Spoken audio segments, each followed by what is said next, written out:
Bé, ja per començar, no fa gaire dies en un blog vaig trobar aquesta marginàlia i vaig pensar en va de peres per posar a la caràtula de la conferència, és a dir, per lligar construccions marginals. Aquí tenim una arquitectura, la construcció d'una església amb una marginàlia d'un decretal probablement, segur, d'uns decretals de Gregori IX tolosans del segle XIV. Per tant, això, la marginàlia i la construcció,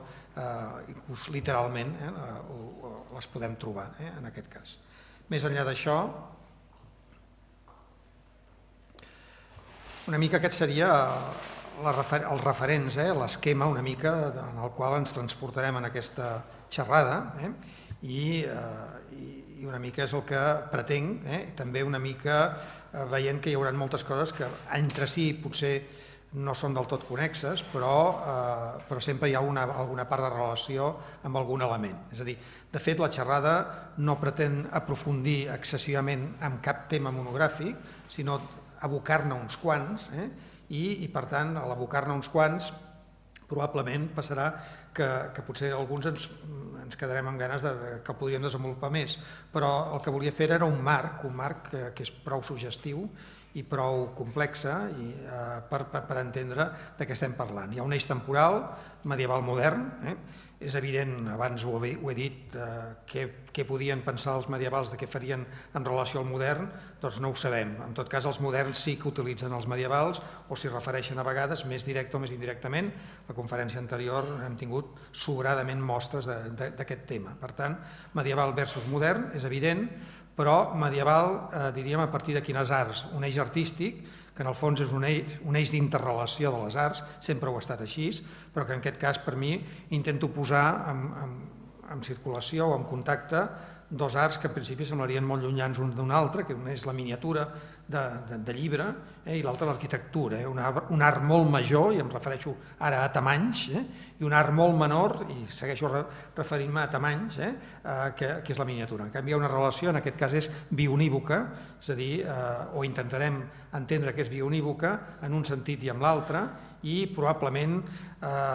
interrelacionant algunes altres expressions artístiques pel mig que poden ajudar a entendre-ho, per exemple, l'orfebreria. En el resum que teniu ja ho he posat. Per tant, hi ha aquesta ambivalència de miniatura i arquitectura. Evidentment, a partir d'aquí hi ha tota una sèrie de sagetes de la miniatura cap al modern, de l'arquitectura també cap al modern, del medieval, hem dit miniatura, però del medieval l'arquitectura i la relació que hi ha entre ells, i per tant que hi ha uns jocs, diríem, de relacions diacrònics per un costat i sincrònics per l'altre, doncs amb pràcticament tots els sentits. Amb l'únic sentit que probablement no hi és diríem, del modern cap al medieval, és a dir, el modern no ha influït en el medieval, com és lògic, però és amb l'únic sentit que no hi ha estat. De totes maneres, podríem jugar que sí, o algunes vegades sembla que juguem a que sí. De fet, és una conferència, una xerrada que intenta posar de relleu recurrències, inspiracions, en alguns casos són molt clares i en alguns no tant, algunes són recurrències genèriques, i em permeto dir que també probablement algunes d'aquestes coses només sonaran a pures ocurrències, és a dir, que si no ne vero ben trovato, i que per tant em perdonareu si a la millor no compartiu algunes de les ocurrències que jo en algun moment puc dir, però en tot cas es tracta d'això, de jugar. Fonts bibliogràfiques de referència n'hi ha bastantes, però i n'hi haurien molt concretes quan parlem d'obres en concret i ara no les poso aquí. En tot cas, faré alguna al·lusió durant la conferència i quan això s'escrigui seré més rigorós amb les notes de peu de plana, però en tot cas sí que sobre bibliografia que d'alguna manera ens pugui donar algunes idees sobre això, miniatura, arquitectura, etc., el món del fantàstic aplicat a una cosa o una altra. Evidentment hi ha un clàssic, que és el Baltrosatis, l'edat mèdia fantàstica, aquesta seria la traducció d'una edició francesa anterior del 55, és més que conegut conegut aquest llibre. En alguna de les diapositives hi faré referència a alguns elements fantàstics extrets d'ells, dibuixos extrets de la realitat, que ens poden donar alguna referència. El carnet de Villard de Gonencourt és un element obligat a preguntar-se, perquè és un dels pocs referents de dibuix en un manuscrit, que en tot cas el coneixem com carnet perquè no arriba a ser un llibre manuscrit, però sí que són una sèrie de pergamins relligats que tenen dibuixos d'un arquitecte de l'època i que per tant ens hem de preguntar fins a quin punt ens és útil o no per aquest tipus de relacions. Després ho veurem. Molt menys del que voldríem, però en tot cas no el podem ignorar. Ja no tant és una bibliografia, sinó és una font directa que hem de tenir en compte, tot i que estigui publicat per Picard l'any 91 a París. El podeu trobar també molt, avui dia quasi totes aquestes publicacions, el Carnet o Viollet-le-Duc es troben en xarxa quasi totes. I les imatges dins els marges, Els límits de l'art medieval, de Michel Camille, també és una obra obligada per bàsicament parlar de marginàlies i el que poden significar.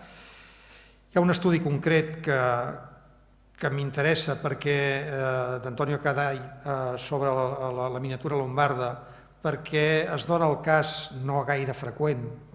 d'alguns artistes que són arquitectes i miniadors a la vegada, en el marc de la catedral de Milà, i això és interessant perquè ja tenim una relació sincrònica en el temps, la pròpia edat mitjana, i per tant és important posar-lo, i algunes de les imatges que us passaré són extretes d'aquí i algun nom propi també. I evidentment aquest món de Viollet-le-Duc, el Dictionnaire raisonné de l'arquitectura francesa dels segles XI al XVI, és una publicació obligada com a referent d'interpretació de l'edat mitjana, però també sobretot com a referent dels arquitectes moderns a partir de la segona meitat del segle XIX, que en Viollet-le-Duc hi troben gran part dels models per a la seva inspiració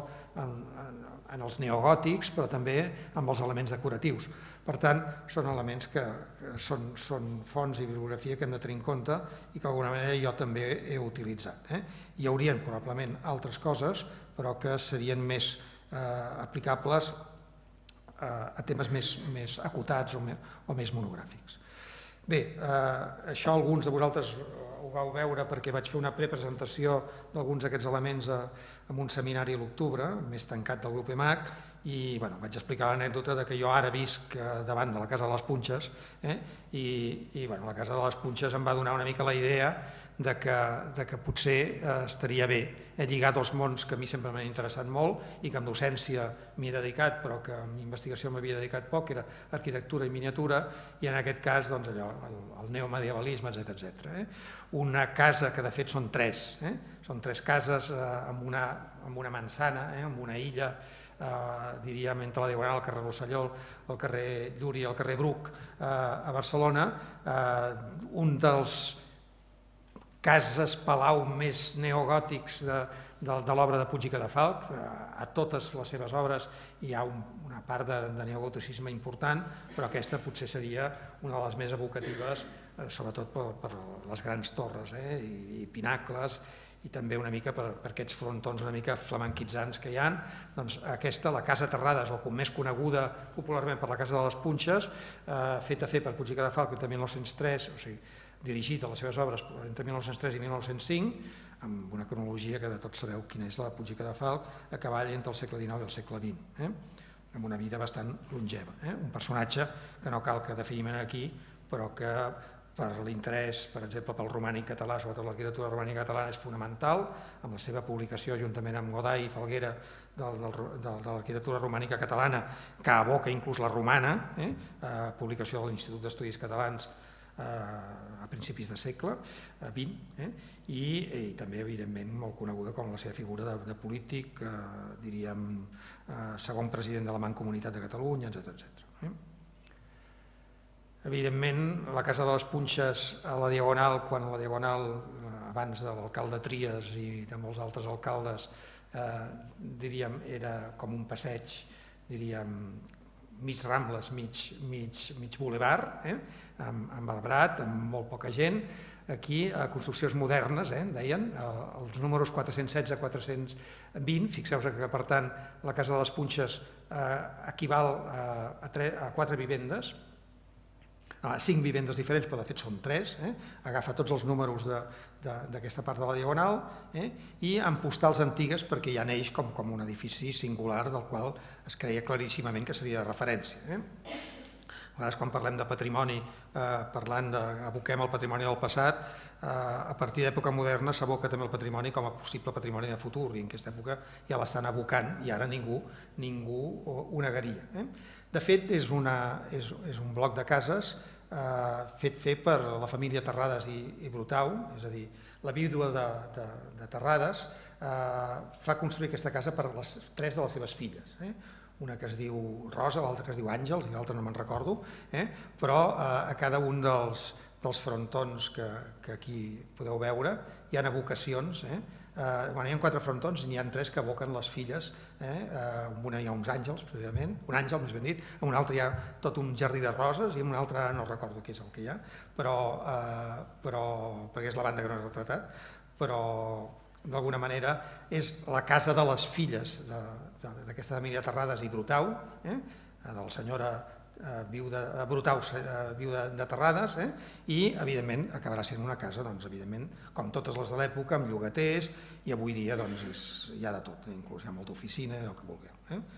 L'antiga llibreria de les Punxes, que encara està tancada, que estava en aquesta banda d'aquí, i que molts hi hem comprat a la nostra joventut llibres, però que ja no existeix, etc. Bé, per què aquesta casa? Doncs perquè té, bàsicament, a part d'aquesta vocació directa a l'arquitectura més flamenquitzant, inclús amb els materials, amb el maó, etc., té un programa decoratiu molt interessant, un programa decoratiu que incorpora mosaic, incorpora, diríem, escultura en els seus florons, pinacles, amb rosasses, i amb aquestes típiques tribunes,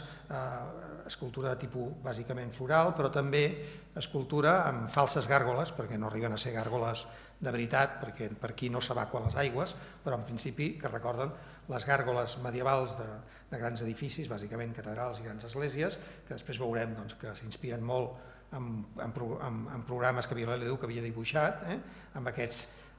sers fantàstics, bàsicament sempre evocacions del drac o d'animals que estan entre els dracs i els felins, que formen part de les parts altes d'aquesta casa. Per tant, ja hi ha aquesta vocació directa a les parts decoratives, el que jo en diria la marginàlia de l'arquitectura. La marginàlia de l'arquitectura, en aquest sentit, després veurem per què també pot ser de la miniatura, perquè la marginàlia de l'arquitectura no deixa de ser l'estructura en la qual s'organitza tota una pàgina, és a dir, la part que d'alguna manera l'emmarca, l'emmarcament, en aquest cas un emmarcament, diríem, marginal dels elements arquitectònics en si. Bé, evocacions que poden ser ocurrències, com he dit abans, evidentment, en cap moment afirmaria que Puig i Cadafalch conegués aquesta miniatura que jo vaig conèixer directament, la foto és meva al Col·legi d'Espanya de Bolònia, i que guardo com or, aquesta diapositiva que l'he escanejat no sé quantes vegades, però sí que és veritat que la miniatura bolonyense, entre altres coses, en les seves figures marginals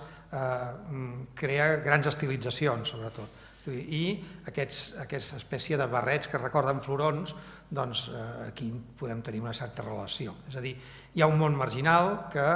et permet llicències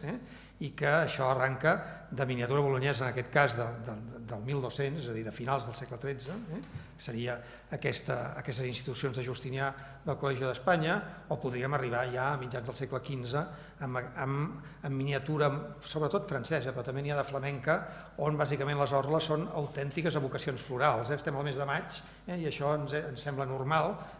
però aquestes evocacions florals, diríem, les trobem perfectament a la Casa de les Punxes, diferents, amb flors diferents, no són les mateixes, però d'alguna manera estaríem en un mateix món.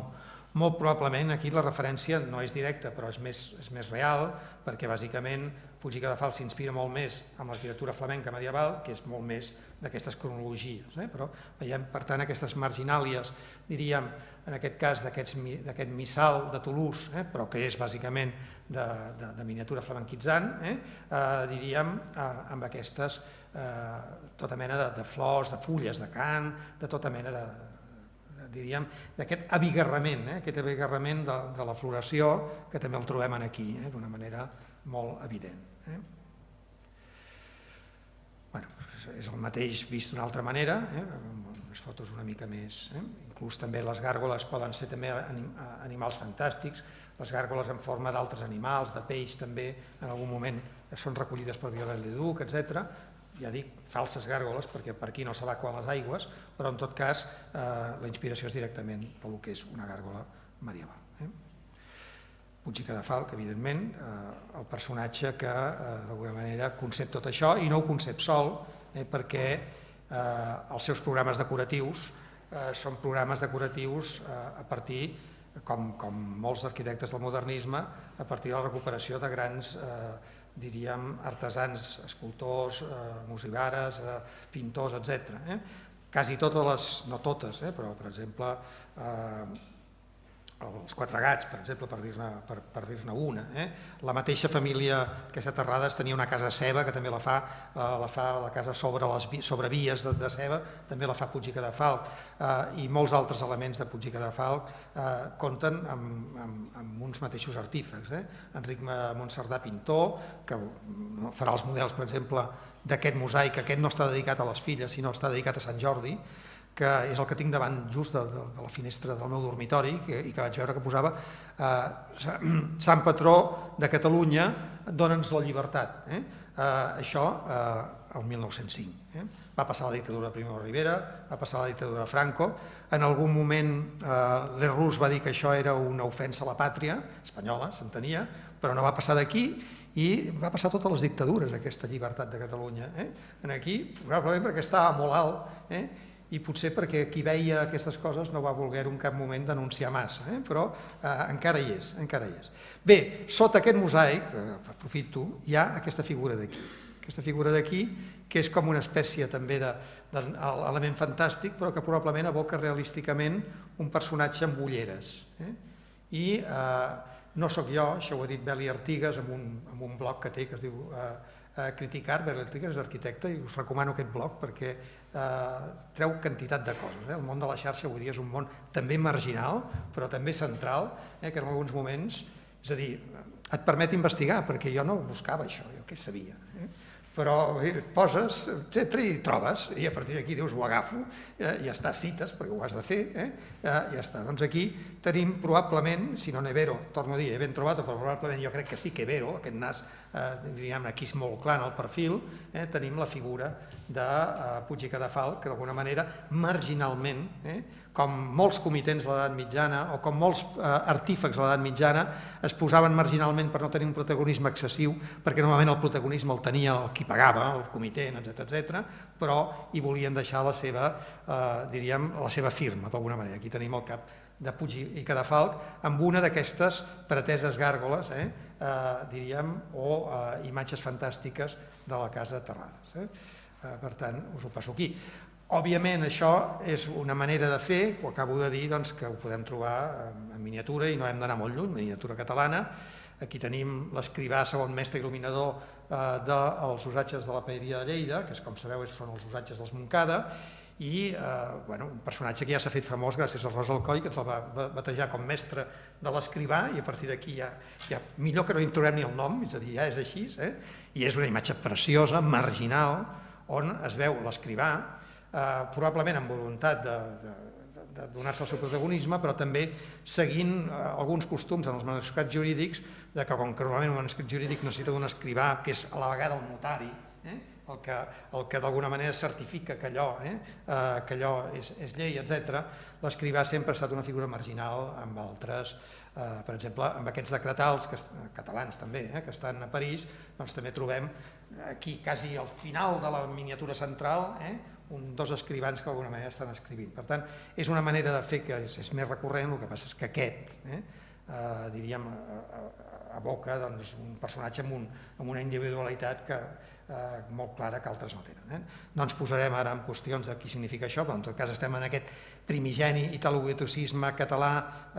diríem, de la dècada dels 30, vull dir, aquesta pàgina, aquesta part dels Montcades seria prèvia al ceremoniós, seria bàsicament d'Alfons el Magnànim, del pare, és a dir, del rei, sí, ara què he dit ara? Alfons, no? El Benigne, exacte, m'ha sortit el Magnànim, que és el segle XV, doncs, la dècada dels 30. Què és els oratges dels Montcada queda aquí molt clar, on realment també, aprofitant la marginàlia, s'hi posen els comitents o els sufragants. En aquesta idea que abans hem evocat, en Puig i Cadafalch es posaven allà, les referències dels mosaics a la casa Terrada són la filla amb l'àngel, la filla amb les roses, etc. Sempre hi ha referències a qui és el propietari o a qui, d'alguna manera, l'artista que hi ha passat. Doncs aquí trobem Ot de Montcada i la seva esposa Eufredina de Llòria,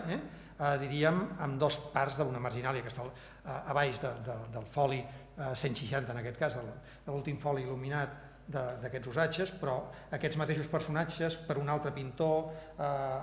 pel primer mestre, també apareixen en altres pàgines, per tant, és absolutament recurrent. O aquí, en aquest manuscrit de París, però que són els decretals catalans, lligats a la família dels Cruïlles i lligats a Tarragona per diverses qüestions, tot i que els noms, no hem acabat d'estudiar els noms en concret, però sí que podem dir que això és la baronia de Cruïlles segur, per l'heràldica, i perquè hi ha dos personatges, home i dona, que d'alguna manera, diríem, estan relacionats com a matrimoni probablement, i són comitents o sufragants d'aquest. Per tant, aquesta idea d'utilitzar la marginàlia per posar allò que és complementari, que no vol dir secundari, com identificar personatges lligats a l'obra, siguin perquè la fan o siguin perquè la promocionen, doncs és un tema clau. Evidentment, en el món del retaule gòtic això també sol aparèixer perquè normalment les heràldiques solen estar en els muntants o altres senyals que moltes vegades ens donen aquesta idea. Per tant, lo marginal ajuda a construir lo fonamental que està més al mig, però emmarca, construeix, d'alguna manera delimita i identifica. Totes aquestes paraules ens poden servir, tots aquests verbs, ens poden servir per entendre que lo marginal és complement de lo fonamental i a vegades imprescindible. Lo marginal també és fantàstic i a vegades no té una explicació, diríem, directa amb el que s'està intentant fer o explicar. Inclús amb la miniatura, lo marginal no sempre evoca el text, moltes vegades gens. Simplement acaba d'omplir espais, a vegades perquè els espais demanen ser omplerts. Hi ha una espècie d'horror vacui en la miniatura i sobretot, per exemple, amb la jurídica, que normalment es fa a 4 columnes, és a dir, una part central i una part dels costats, i des de la tradició bolognesa, però després també amb les típiques drolleries franceses o guites, en diríem també en català, etc., es tendeixen a fer entre caplletres, entre els marges secundaris interns, etc., es tendeix a fer tot un món de miniatura. Aquests decretals que estan a Vic, però que són d'origen divers, perquè hi ha un origen de sud d'Europa i alguna miniatura que pot tenir més que veure amb el nord d'Europa per raons que els manuscrits poden passar d'un lloc a l'altre i que itineren. No em posaré amb això, aquest manuscrit el tinc estudiat i ja dic que aquesta miniatura és flamenca i aquesta no ho és, per exemple, tot i que el tipus d'ordenament tira més al món del nord que al món del sud, però amb moltes coses també d'acants, etc., que tenen a veure amb el món bolognès. És a dir, una gran complexitat dels orígens, de la transversalitat geogràfica, que la miniatura la té moltíssim, precisament per la seva mobilitat, però on aboquem tot aquest tipus de figures que en si no representen res, però que a la vegada ajuden a construir. Per exemple, aquest atlant que està construint, està aguantant aquesta espècie de miniatura. No és necessari, però ajuda a centrar-la. Tot aquest món que Baltrossatis ens en fa moltes evocacions, en aquest cas més partint de la miniatura més franco-borgonyona, però d'elements que són antropomòrfics i a la vegada zoomòrfics, i com més variats millor, doncs els tenim, diríem, amb tota aquesta mena. O aquest missal de Sant Cugat, que es conserva a l'Arxiu de la Corona d'Aragó, on poden tenir bestioles d'aquestes antropozoomòrfiques, similars o equivalents a aquestes d'aquí. Aquest és un molt de principis del XIV, encara dintre d'un final de romànic o d'un gòtic lineal molt primigeni, de vocació més bizantinitzant, que és un manuscrit que s'hauria d'estudiar i que fa molts anys vaig veure, i que està publicat però potser no està estudiat com caldria. Té aquest món que en part és franco-borgonyó, però en part també a vocacions més meridionals. Segle XX. Segle XX, primera desena, quinzena d'anys, una casa que no puc datar exactament perquè de moment no he trobat l'arquitecte, però és una casa molt coneguda, al carrer València-Mallorca, i una casa on hi ha un programa decoratiu, per un costat podríem dir classicitzant o barroquitzant,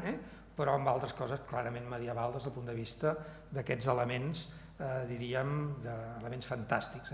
trets del món animal, tret de les fulles, en aquest cas, fulles bàsicament de cant, però també d'eures, etc. Molt tret, o aquestes decoracions de fullatges aquí, molt tret d'aquests mons medievals que ens venen molt gràcies sobretot a la miniatura. Per tant, el món dels arquitectes de principis del segle XX, no únicament els grans noms, sinó els grans mestres d'obres, diríem, o primers arquitectes del primer quart del segle XX a l'Eixample, o de molt de finals del XIX, podem trobar aquestes evocacions. Evocacions en un cas fantàstiques, evidentment, al tocar la guitarra potser és més difícil trobar-ho, potser seria més un violí, o potser seria més una flauta o una arpa, però en tot cas evoca aquestes figures marginals, aquests dracs que es mengen a si mateixos. Bé, Casa València-Llúria. Suposo que intentaré d'aquí que això ho publiquem aprofundir exactament en l'arquitecte i intentar trobar més relacions a partir dels artífex directes. Fixeu-vos també que en alguns casos evocaria més un món medieval classicitzant, abans ho ha dit la Rosa Alcoy clarament, que el món medieval també a vegades és clàssic, i aquí em suggereix alguna cosa que té a veure amb un món català del segle XV que haurà vist l'arquitecte directament o no, però que d'alguna manera està en el substracte. Fixeu-vos, el brevet del rei Martí té figures, diríem, amb totes les seves orles, que per un costat són molt florals, i té inscrites pràcticament totes les orles, aquí tenim dos exemples, però n'hi ha moltes més, aquesta espècie de putis, que en diríem en italià, no són angelots perquè no porten ales, però aquesta mena de nadons que interaccionen amb els fullatges, bàsicament fulles de cant, una derivació de fulles de cant molt similars al que hem vist aquí. És a dir, aquest personatge, aquest nadó, aquest angelot, si voleu, també li podem dir, etc., que decora una de les tribunes d'aquesta casa, està a nivell de principal, es veu molt bé, pot fer la foto des del propi carrer, o aquests altres que estan una mica més elevats amb una de les finestres, ens evocarien un món, que és un món, diríem, medieval, de principis del segle XV, però que té una important... entronca amb un món classicitzant molt típic de principis del segle XV, per exemple, la miniatura catalana. Bastant interessant. Evidentment, darrere de tot això ens hauríem de preguntar si a l'edat mitjana hi ha alguna relació clara amb miniatura i arquitectura. Sí, però poc. És a dir, primera, Villard de Conencourt, amb el seu carnet, que es troba, com sabeu, a Saint-Germain-des-Prés, amb una abadia benedictina actualment dins dins del París, però en aquella època, en època medieval, a les afores. És curiós que el gòtic comenci amb els benedictins, que a vegades sempre els atribuïm al romànic, però és que els benedictins encara hi són avui dia, i anem a Montserrat a veure què poden fer a Montserrat els benedictins de molt més modern, i per exemple de modernisme, etc. És a dir, per tant, diríem, en una abadia benedictina es troba aquest Carnet de Villard de Conencourt, que probablement és un arquitecte que es va dedicar la vida una mica a viatjar, evidentment, sobretot per l'Île-de-France, però probablement a altres llocs, i a copiar o a abocar o a suggerir, perquè no saps mai si és d'anada o de tornada, tota una sèrie d'elements que bàsicament molts d'ells són marginals. També en el carnet hi ha sistemes de construcció, etc. Seguiria molt en part, encara que d'una manera visual i amb molt poc escrit, una mica els antics Vitruvis, és a dir, com hem de construir, quines eines, quines politxes, el que sigui, però per exemple podríem veure que en algunes coses s'inspira probablement en catedrals anteriors a ell. Clar, ell és un arquitecte o un mestre d'obres del segle XIII. Estaria, diríem, al principi d'aquest gòtic més rayonnant francès, però sobretot clàssic. Però esclar, és que el gòtic a l'Île-de-France, doncs, en gran part ja ha començat a la segona meitat del XII. I una de les catedrals que es fan és la catedral de Laon. I, per exemple, doncs, la catedral de Laon té aquests bous a dalt, dels seus pinacles. I aquí el Villard de Conencourt també ens posa uns bous claríssims decorant uns pinacles. És a dir, jo crec que aquesta analogia s'ha de fer directament, no sóc jo el primer que l'ha fet, segur, està escrit en alguns llocs, però en tot cas hi ha una vocació directa, de que al revés, que el món de l'arquitectura inspira, en aquest cas, un món en un manuscrit, que en el fons el carnet funciona com un llibre de models fins a cert punt, que per tant podrà ser repetit, etc. Però també hi ha quantitat d'elements fantàstics, aquests elements d'aquests dracs, diríem, cargolant-se en la seva pròpia cua, que ens poden recordar inclús una caplletra, una lletra d'una miniatura, tot i que no hi ha una voluntat clara, jo no m'atreviria a dir que això sigui una S, però ens podria servir com a tal. Per tant, Villard està entre aquests mons, aquest món de la còpia o evocació d'allò que ha vist i aquest món de la suggestió o de suggerir allò que pot ser i que ha de ser. Evidentment, tot aquest món és recollit per un dels grans arquitectes, també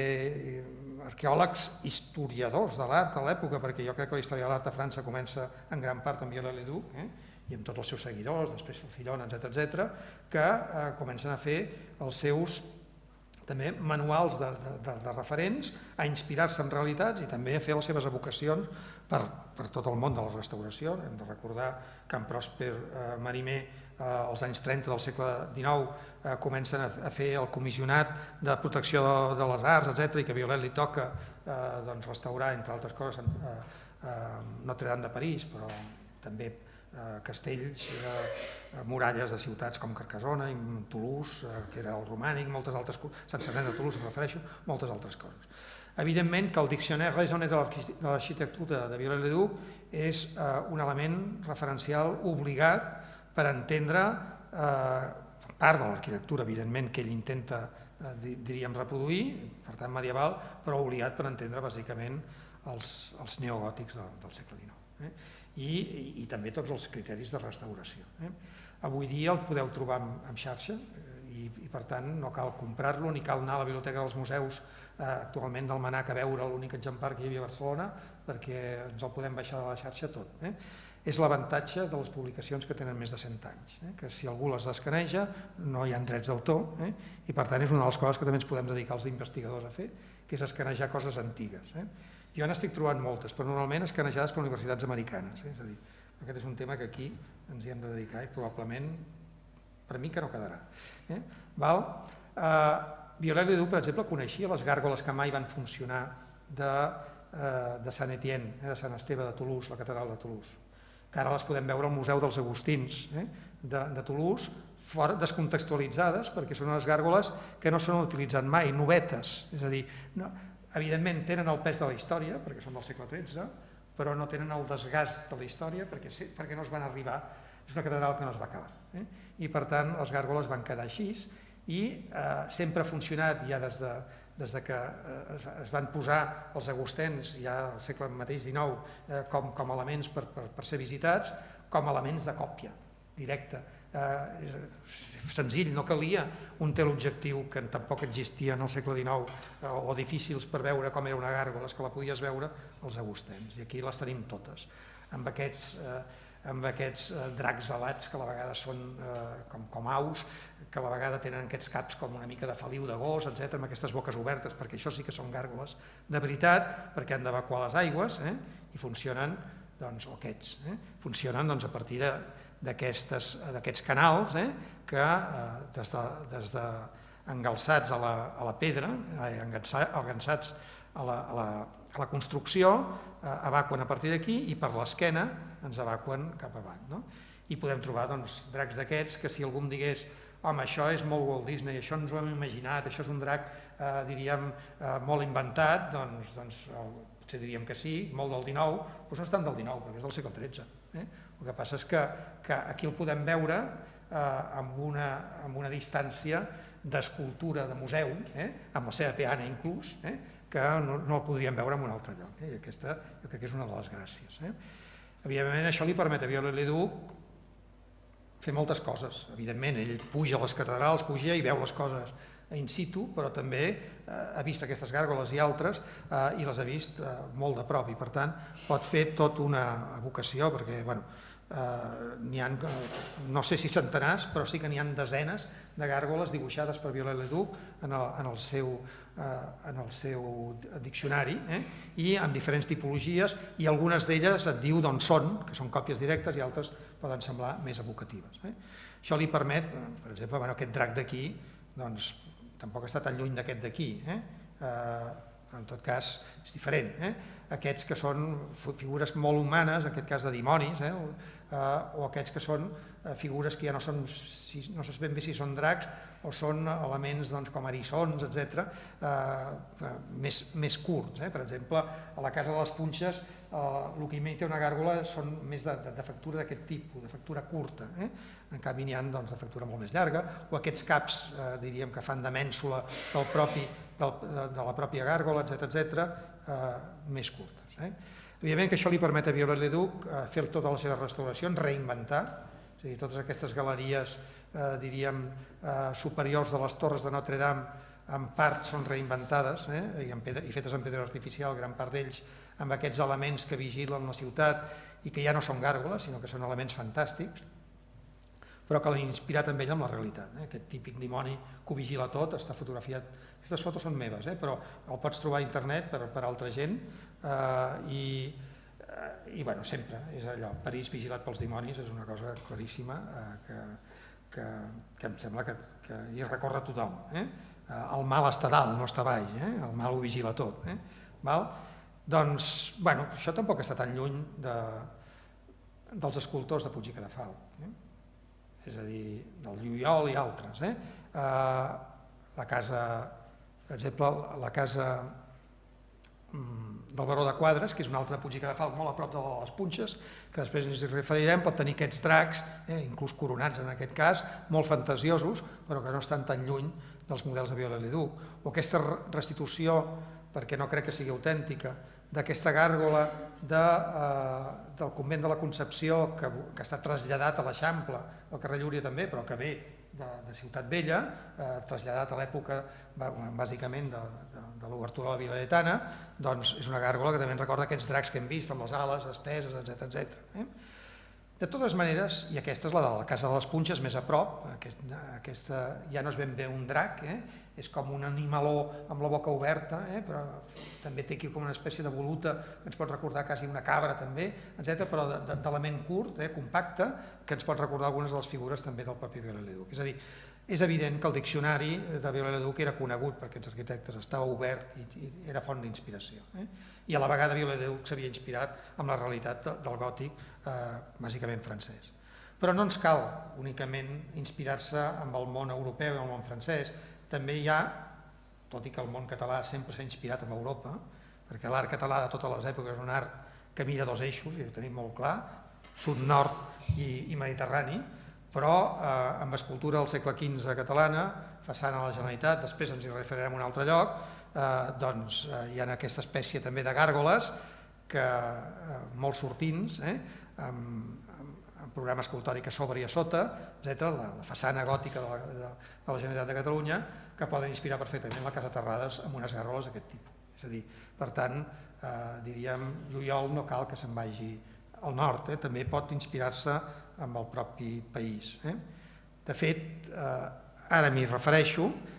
ara no vaig al segle XX, sinó torno al segle XV i parlo d'una altra qüestió de relació arquitectura-miniatura i de relació de marginàlies que a mi em sembla evocatiu i interessant. Evidentment que jo no soc especialista en escultura i d'aquesta època, aquí sí tenim el Pere Bassaran que ho és, i per tant probablement a la millor li agrada el que dic o a la millor no, en tot cas ja després ja ho debatrem, però aquesta façana de la Generalitat, plantejada entre 1416 i 1418, el mestre d'obra Marc Safont i escultor Pere Joan, evidentment fill d'altres escultors que ja tenien tradició amb els sarcòfags de Poblet i altres coses. Doncs aquesta façana són aquestes gàrgoles que hem vist en aquest moment, però també, evidentment, amb un frontispici o amb una espècie de frontó, però no frontó clàssic, frontó gòtic, amb el tema de Sant Jordi, patró de Catalunya, ja hem parlat abans, aquest no calia que ens donés la llibertat, ja la teníem, i per tant ens la defensava en tot cas a les portes de la Generalitat, i tenim aquí Sant Jordi matant la princesa, que és el de sempre. Ai, matant la princesa, perdó, matant el drac i salvant la princesa. Jo lapsus en faig molts. De totes maneres, és curiós, perquè aquesta espècie de rosassa, que ens podria recordar una clau de volta, perquè també en tenim una dels claperós en el lavatori o en el brollador de la Catedral de Barcelona, doncs hi ha el drac, és molt clar, i el cavaller, etc., i la llança que no hi és, però aquí devia haver estat, i ja està. També tots recordem el Sant Jordi, diríem, escultòric de la Generalitat de Catalunya, que ara està al Manac, i diríem, una escultura de materials heteròclits molt maca, amb armadura, etc. Per tant, és un tema que a l'època interessa moltíssim, tot i que aquella em sembla que és una mica posterior,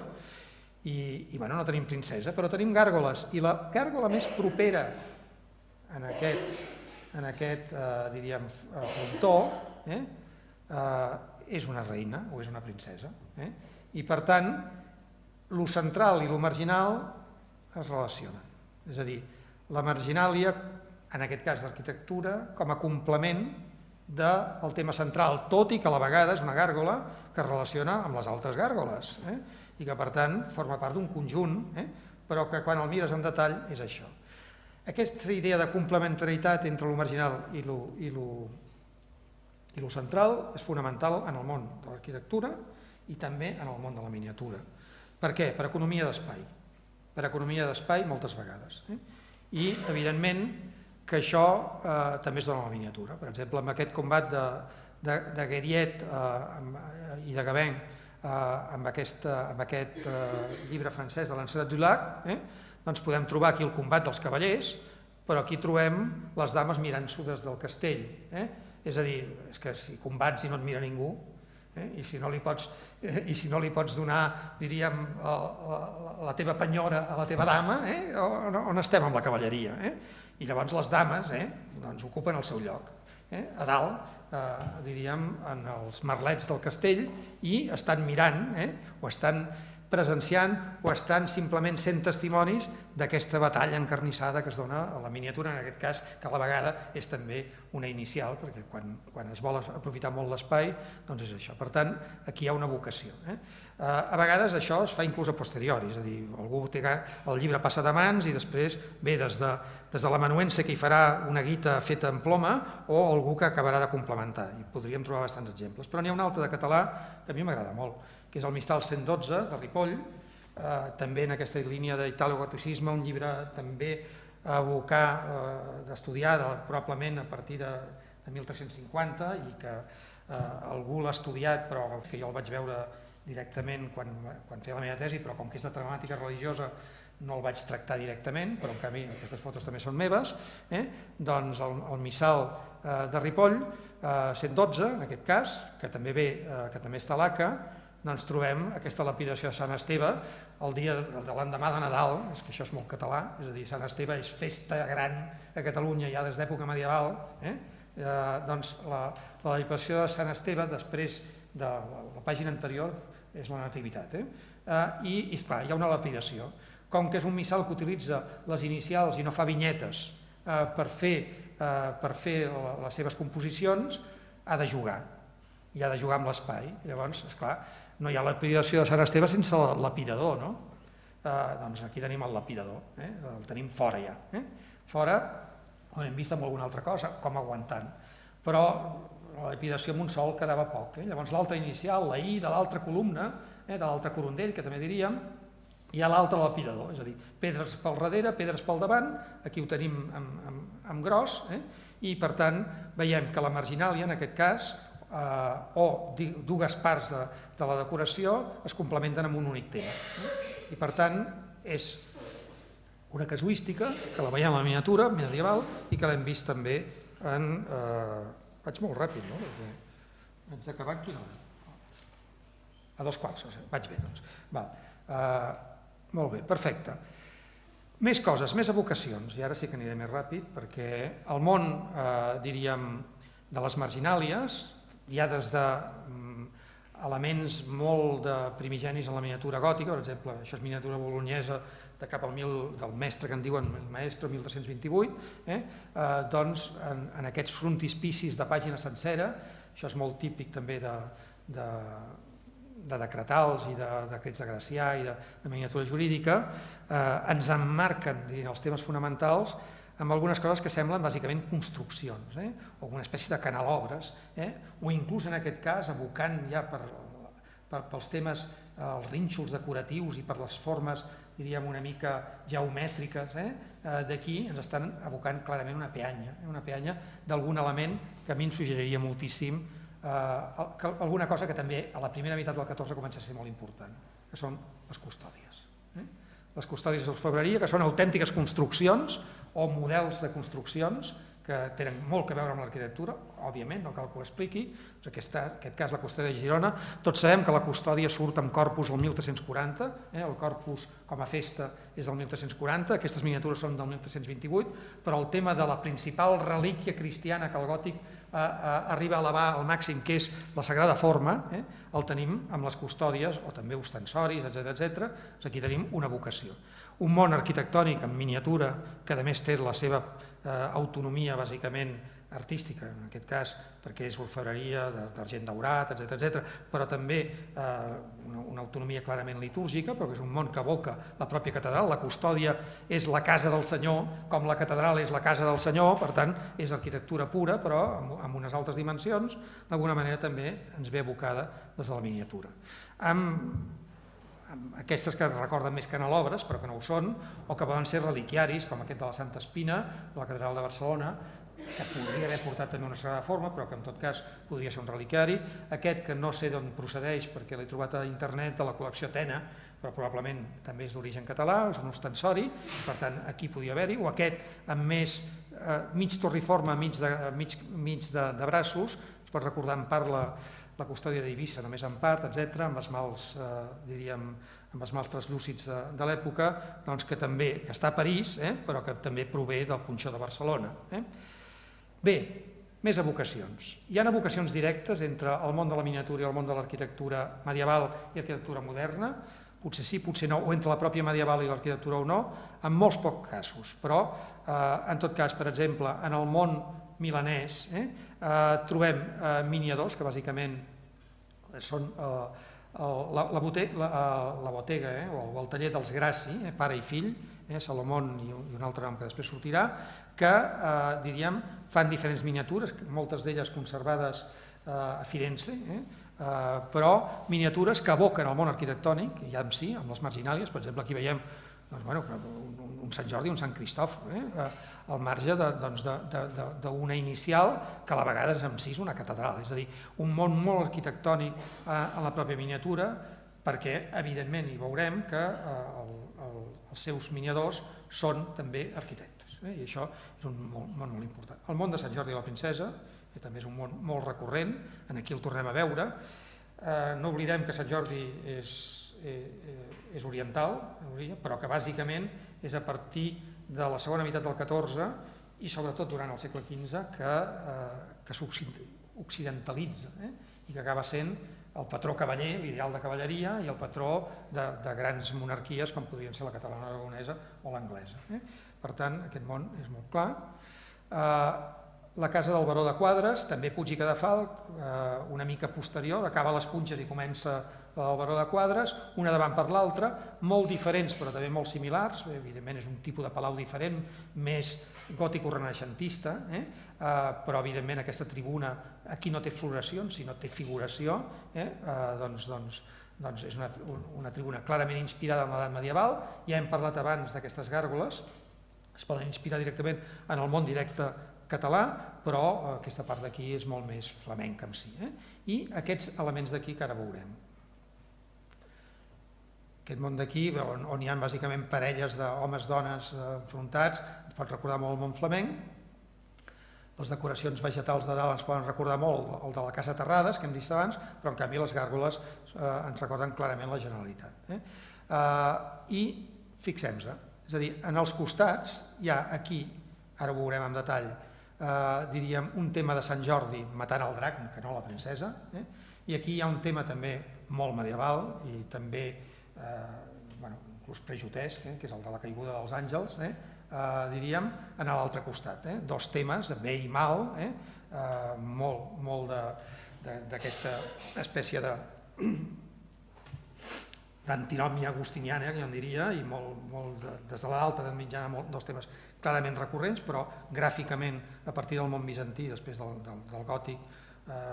és molt clar, sobretot a Florència i després també en aquest cas a Milà, doncs veiem aquests temes com, d'alguna manera,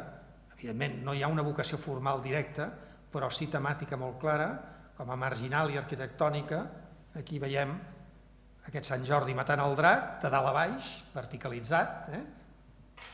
Sant Jordi matant el drac, de dalt a baix, verticalitzat.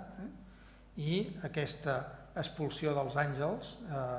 diríem, dolents, que ja es transformen de seguida en diables, en aquest cas, en alguns casos hi ha més transició, que cauen cap a l'abisme, cap a l'infern, també el tenim aquí. Aquest arcàngel expulsant aquests àngels dolents que es van transformant a poc, cada cop en més lletjos i més dimonis. Per tant, són dos mons que, bé, no sé si Puig i Cadafalch o Lluyol o altres col·laboradors seus podien conèixer el món milanès, però no m'estranyaria, però en tot cas aboca dos temes que el món milanès hi era. Aquests Salomone o Giovannino de Grassi, a propi Milà, estan documentats i poden fer miniatures d'aquest tipus, per exemple un àngel amb custòdia, en aquest cas, però que es pot assimilar a també un pinacle, un pinacle, el coronament d'un pinacle, un capitell de pinacle, que podem veure, per exemple, aquí, a la pròpia catedral de Milà, o aquests àngels d'aquí, en aquesta espècie de lavatori, al lloc, diríem, de la catedral de Milà, aquests àngels amb les ales esteses cap enrere, que d'alguna manera ens poden recordar els mateixos miniadors. En aquest cas hi ha una correspondència directa, és un tema que ja està estudiat i que és interessant. Veiem aquest món també dels pinacles, claríssimament, aquí, per exemple, de les miniatures, que ens poden recordar tota la mena de pinacles i de construccions i els fullatges també de la catedral de Milà. Aquí ho veiem molt clar. Aquí també, és a dir, aquí hi hauria unes analogies directes. I també amb Giovanni i Salomone, en aquest cas la miniatura és dels dos, amb construccions marginals, amb temes, en aquest cas de David i Goliat, però al costat aprofitant, per exemple, una custòdia purament decorativa. Dius, qui pinta aquí? Doncs no hi pinta res, però d'alguna manera forma part d'aquest món, diríem, del gòtic, on la custòdia és la casa de Déu, però fet en petit, la veiem aquí, i ens torna a recordar les típiques custòdies turriformes del gòtic, Catedral de Barcelona, Catedral de Toledo, Eivissa, moltíssimes més. En el món italià també n'hi ha moltes, i per tant